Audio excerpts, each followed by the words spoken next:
ఆది కాండము 1వ అధ్యాయము 1వ వచనము. ఆది యందు దేవుడు భూ ఆకాశములను సృజించెను.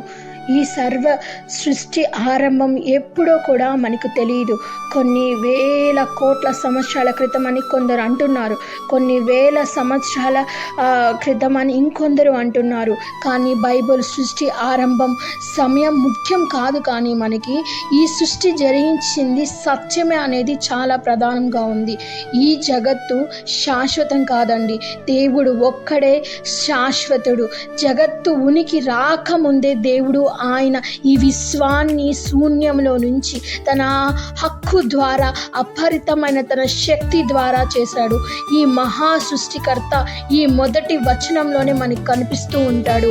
ఆయన గురించి అనేక సార్లు ఈ గ్రంథంలో ఉందండి.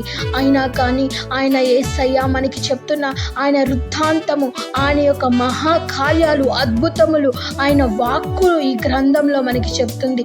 ముఖ్యంగా మానవ జాతి పట్ల ఆయన వ్యవహరిస్తున్న, మనకు తెలియజేస్తున్న, ఆయన ఆయన్ని చేరుకోవాలని, ఆయన్ని ఎలా ఆరాధించాలో, ఆయన్ని ఎలా మనము ఉపదేశిస్తూ ఉన్నాడో దేవుడి ఉనికి గురించి మనకి రుజువులతో బైబిల్ ఆరంభం కాలేదండి.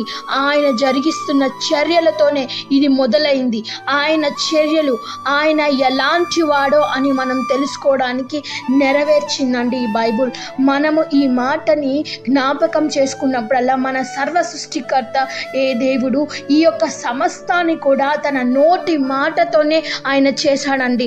ఆయన ఏ యొక్క శక్తి కలిగి ఉన్నాడో ఆ శక్తి అంతా కూడా దేవుని యొక్క వాక్కుతోనే మొదలైంది అని చెప్పుతున్నాము.